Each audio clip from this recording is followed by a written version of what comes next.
Bapak, Ibu, dan saudara-saudari yang terkasih, di tempat yang sepi, Yesus bertemu dengan 5.000 orang pria, tidak terhitung wanita dan anak-anak. Di tempat itulah Yesus mengadakan mukjizat, memberikan mereka makan dengan 5 roti dan 2 ikan.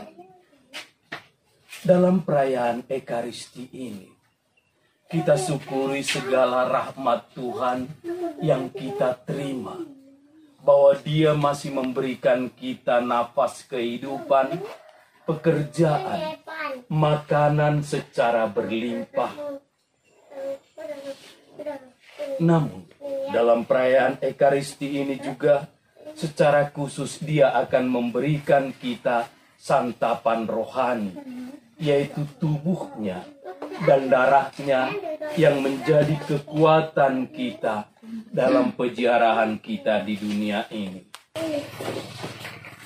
Bapak, Ibu, saudara-saudari yang terkasih, membayangkan Yesus memberi makan 5.000 orang pria, belum terhitung anak-anak maupun ibu-ibu, sungguh luar biasa.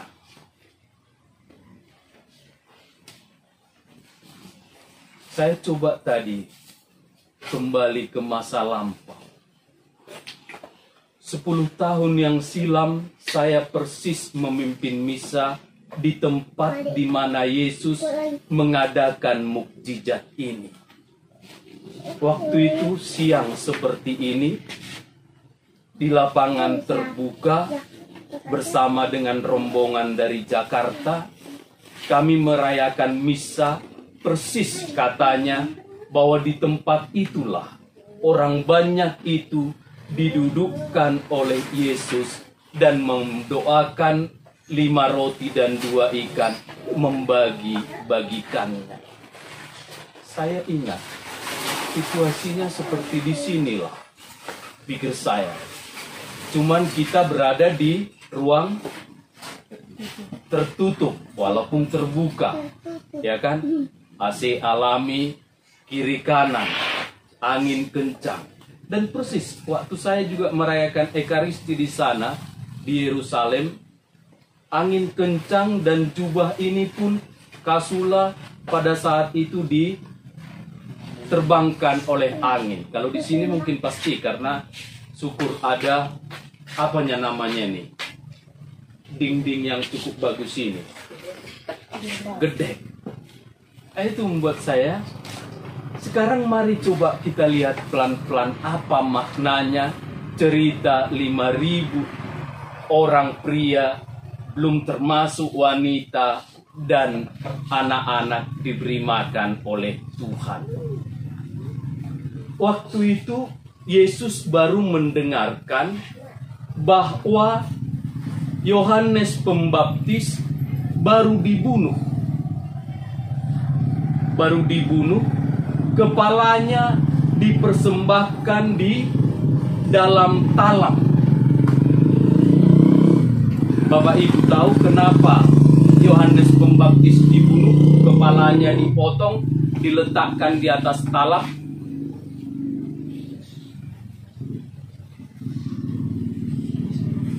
Tahu ya ceritanya ya? Kalau tidak tahu, beritahu supaya saya tahu apa yang harus saya perbuat. Samar-samar. Baik. Waktu itu Yohanes Pembaptis mengkritik raja dengan mengatakan, tidak halal engkau mengambil Herodias, istri saudaramu. Karena tersinggung, maka dalam pesta anaknya yang gadis menari dan Herodes menjanjikan kepadanya, terpesona dengan tarian putrinya, apa yang kau minta akan kukabulkan, bahkan setengah dari milikku. akan kuberikan kepadamu. Kata Herodes kepada ketika selesai menari, putrinya ini bertanya kepada ibunya yang pernikahannya tidak benar. Putrinya mengatakan, "Mak, apa yang harus ku minta?" Ibunya ini nggak tahu boru apa ini. Boru Yahudi. Bukan boru sembiring berarti ya. Atau bukan boru tarigan. Atau boru bangun. Dari ibu ini karena dendam, diolah dan lain sebagainya, dia mengatakan kepada putrinya, mintalah kepala Yohanes Pembaptis. Karena dia sudah berjanji di depan umum, maka tidak akan mungkin ditolak. Kepalanya dipotong, dimasukkan ke dalam talam, dipertontonkan pada saat itu. Padahal Yohanes Pembaptis ini dalam sejarah keselamatan disebut nabi terbesar yang mengatakan tentang kedatangan Yesus, mempersiapkan pertobatan dan menyerukan, bertobatlah sebab kerajaan Allah sudah dekat. Yang menyerukan, ayo ubah hidupmu dari yang lama menjadi yang baru. Dari hidup yang malas menjadi yang dari hidup yang tidak menghargai orang lain menjadi menghargai orang lain. Dari hidup yang merendahkan orang lain, inilah artinya pertobatan. Karena Yohanes Pembaptis sudah dibunuh, maka Yesus kemudian menyingkir ke tempat sepi dengan naik perahu secara diam-diam. Tetapi orang-orang banyak dari kota-kota katanya tadi melalui jalan desa mencari Yesus dan tahu kemana Yesus menyendiri. Tahu di mana Yesus menyepi. Kemudian disitulah mereka bertemu dengan Yesus dan hari hampir malam. Nggak ada yang bawa rice cooker. Nggak ada catering. Nggak ada restoran. Dan sampai sekarang tempat itu mereka usahakan seperti itu. Tidak ada di daerah itu, tidak mereka bangun apapun. Di lapangan terbuka. Kemudian Yesus bertanya, ada dua kelompok orang. Kelompok pertama itu disebut sebagai yang kelompok kedua disebut sebagai kelompok orang banyak. Kelompok murid dan kelompok orang banyak. Terhadap kelompok orang banyak ini, Yesus mengatakan, kalian harus memberi mereka makan kepada para murid. Apakah kelompok orang banyak ini orang baik-baik?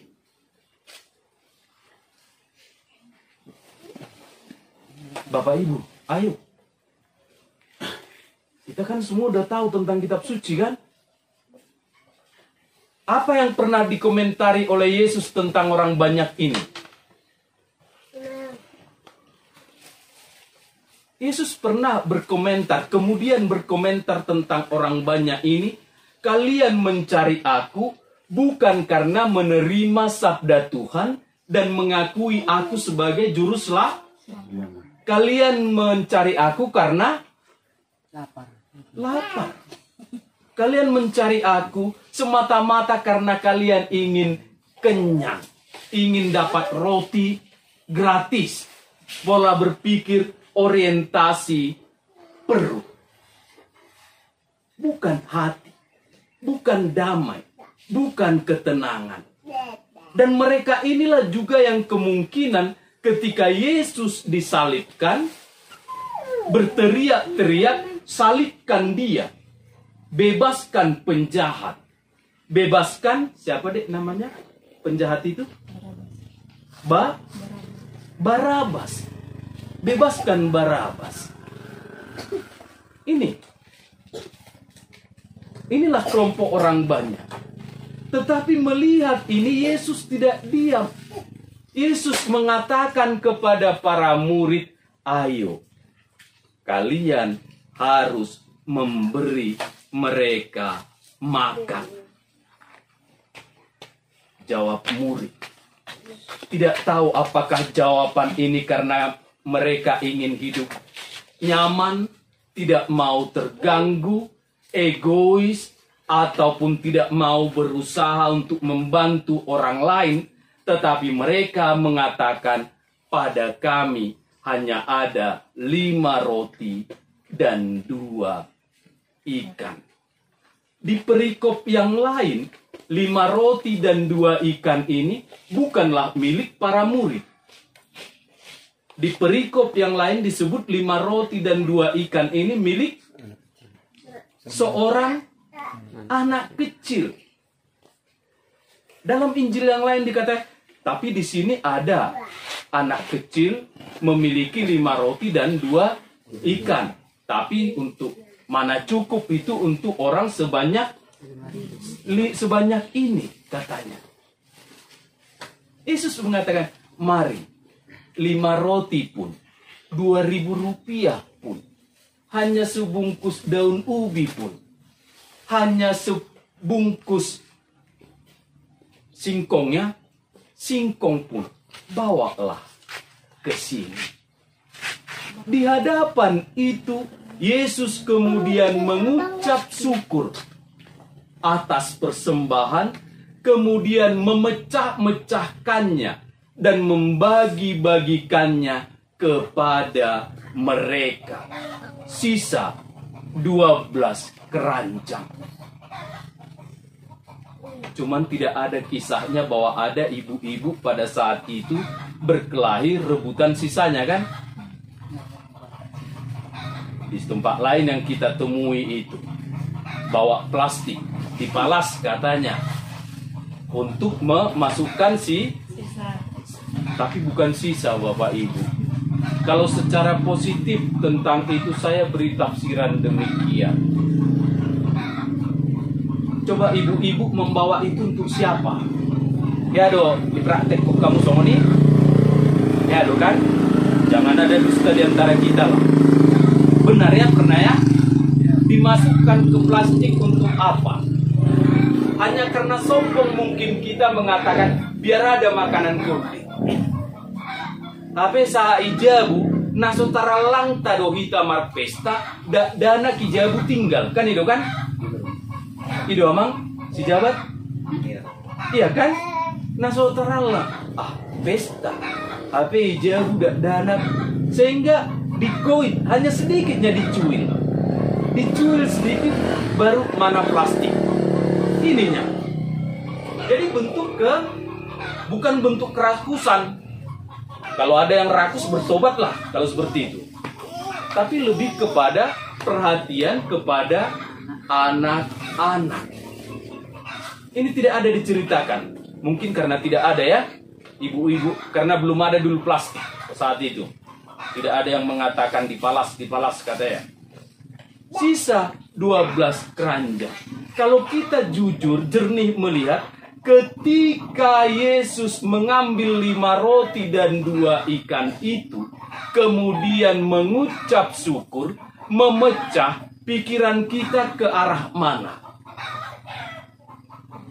Kamu amang situ. Itu dia dulu lari.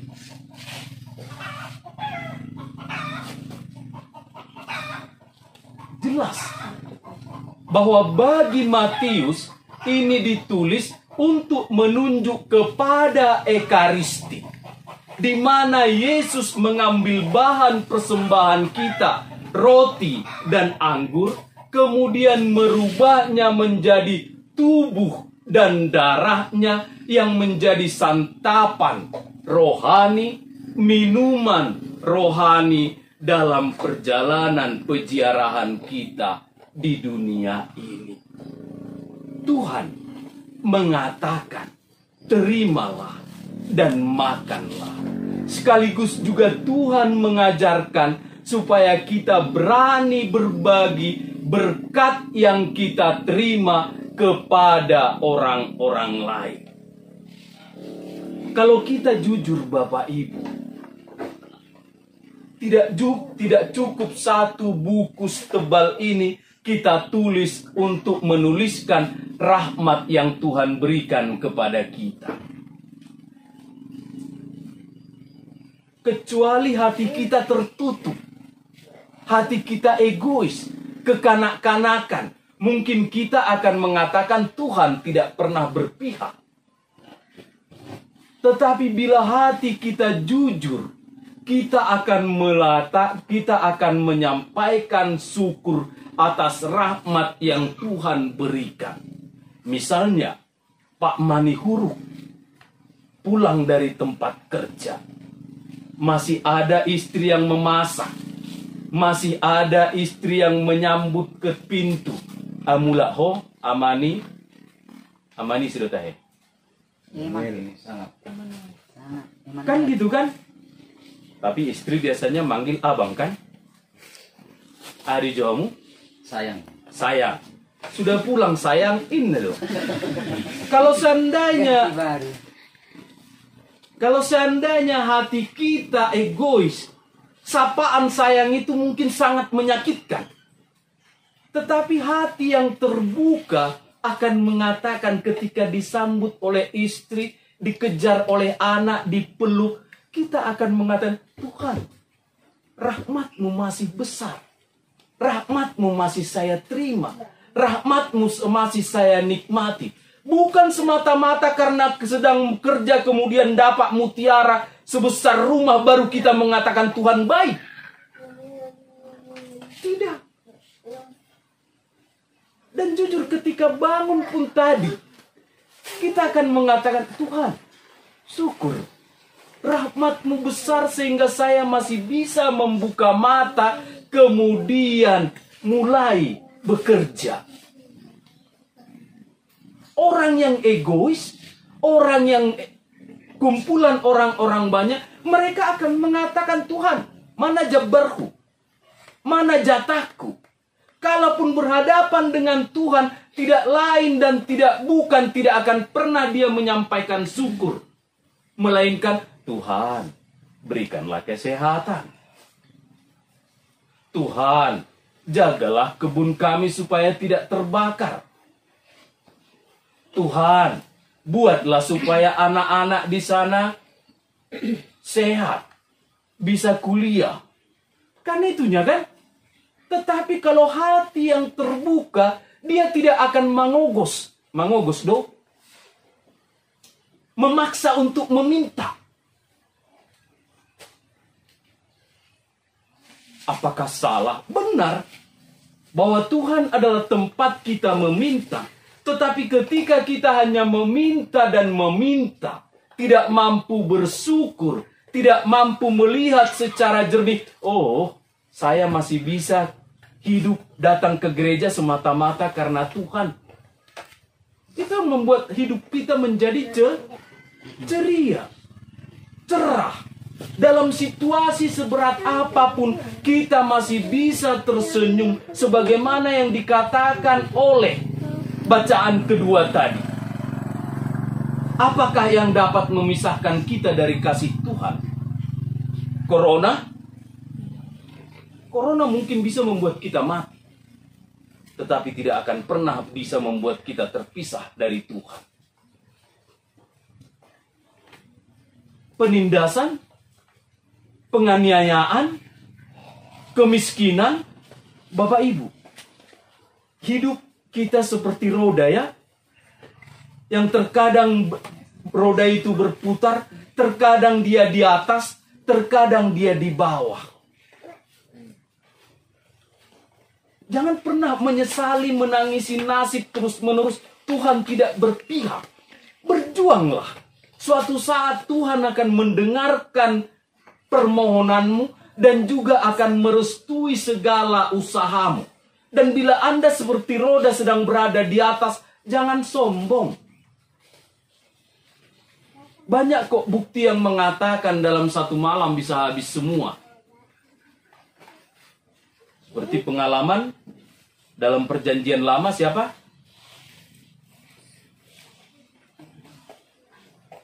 Bapak Ibu?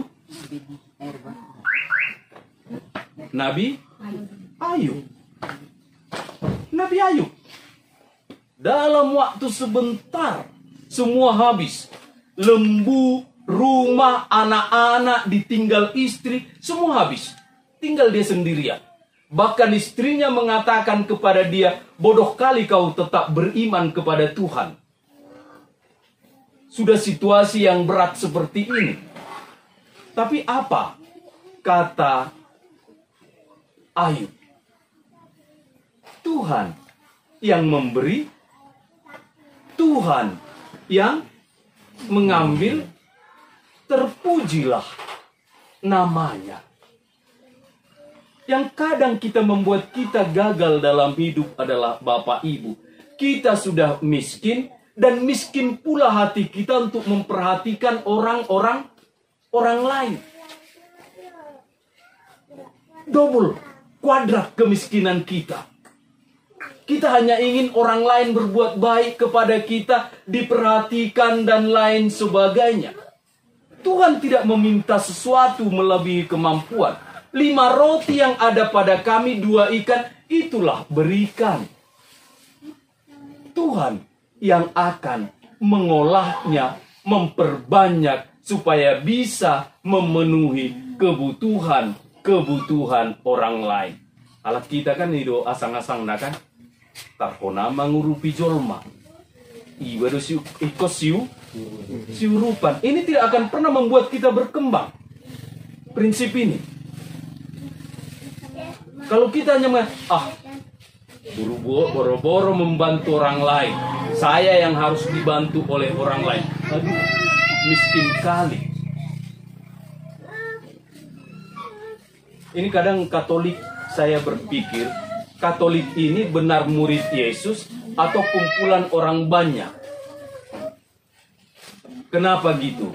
Beberapa minggu ini Bapak Ibu, saya ikut membantu menghitung kolekte. Hati saya menangis ketika menghitung kolekte itu 2.000-an lusuh, dan di dalam uang 2.000 ini ada tulisannya 6 huruf. Di awal huruf K. Saya berpikir, aduh Tuhan, ampunilah umatmu ini. Pikir saya. Kan sudah keterlaluan kan? Ya kan nggak sengaja, pastor. Makanya kalau nggak sengaja, persiapkan dirimu kalau mau ke gereja ngapain? Untuk pamer lipstik yang paling tebal, paling berharga. Untuk pamer tas yang baru dibeli. Untuk pamer sepatu yang paling mahal. Tidak. Bapak Ibu mulai sekarang juga harus perlu berpikir, kalau saya ke gereja mau ngapain? Berdoa. Berdoa itu saya ngapain?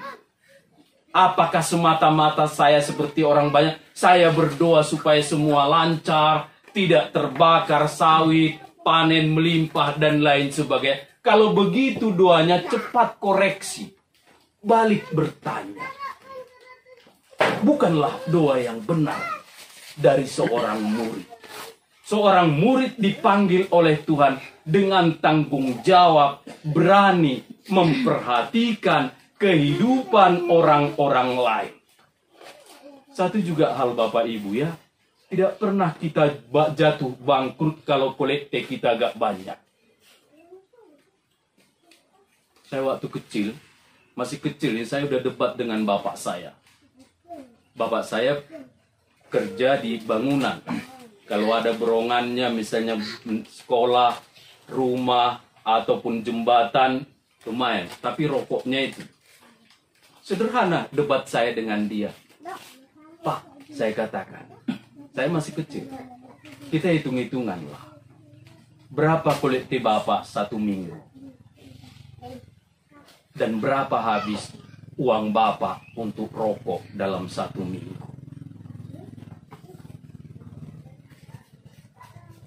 Dalam bacaan Injil, dalam bacaan pertama kan dikatakan, datanglah kepadaku kalian yang haus,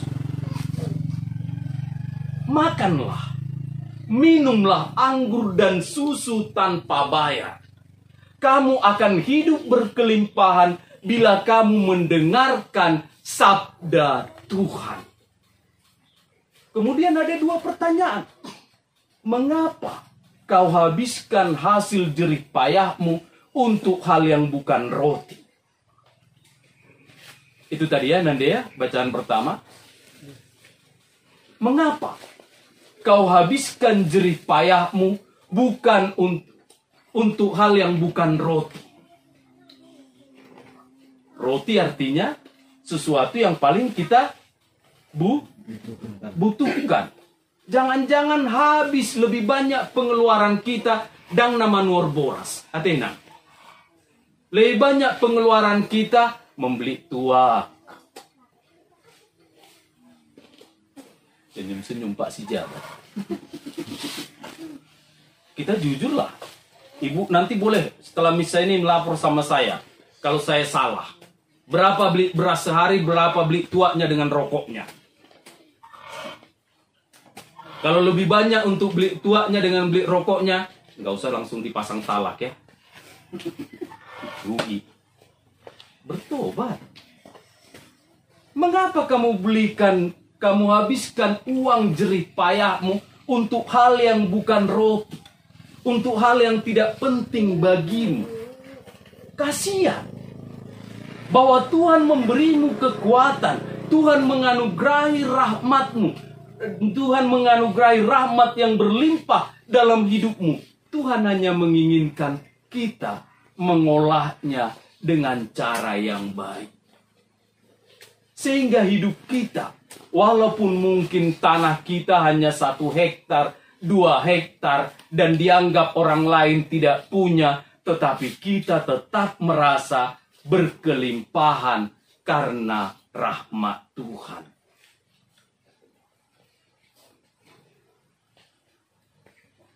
Sesungguhnya, melalui kisah 5 roti dan 2 ikan, Tuhan sedang mendidik kita dan mengajarkan kita supaya hidup kita berkelimpahan dalam kehidupan sehari-hari.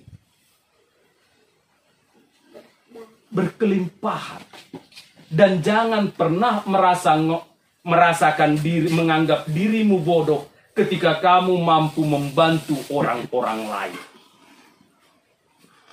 Dan ketika kamu tidak mau berbuat demikian, dan jangan pernah menganggap orang lain bodoh atau membodoh-bodohkan orang lain ketika orang lain mau berbagi dengan sesamanya. Ini juga penyakit kita kan? Ada seorang ibu membantu yang lain. Dikatakan oleh ibu ini yang tidak membantu, loak mahweda katanya. Orang seperti itu kau bantu. Coba kalau nggak mau membantu, nggak usah membodoh-bodohkan orang lain.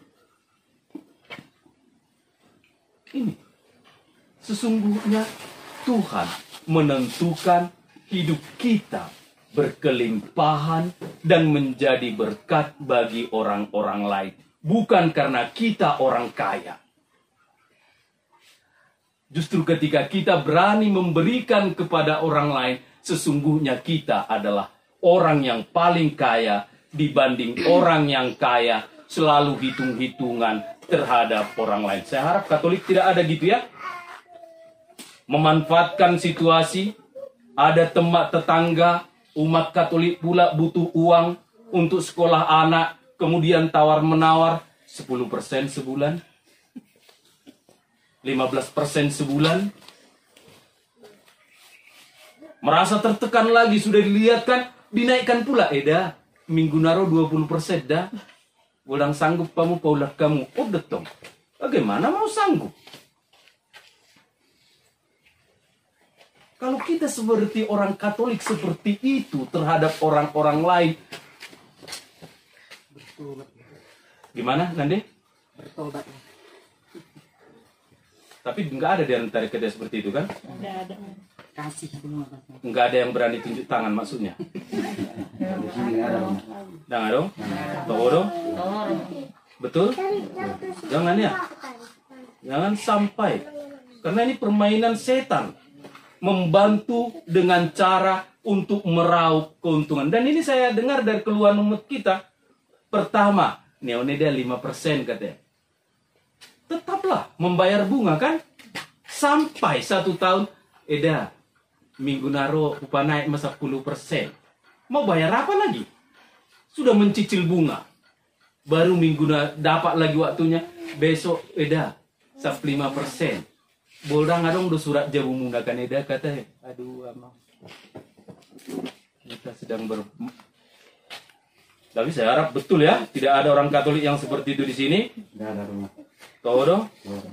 Biasanya yang paling kuat jawab nggak ada. Ada tahu kan? Dengar kan? Baik. Baik. Dalam keterbatasan hidup kita bisa berlimpah kepada orang lain dengan memberikan sebatas yang kita mampu. Dengan keikhlasan, dan keikhlasan itu membuat kita tumbuh berkembang. Abu Sab kamu? Saya yang sudah bosan. Janganlah bosan Romo. Tapi Bapak Ibu, dengan demikian pelan-pelan kita coba berpikir ya tentang gereja kita ini. Ibu baru manik pun baru pindah ke sini, saya kira rumahnya tidak ada sejelek ini. Atau masih ada rumah kita, umat yang rumahnya sejelek ini? Nggak ada Romo. Enggak ada kan? Nggak ada. Semua lebih bagus dari sini kan? Iya Romo.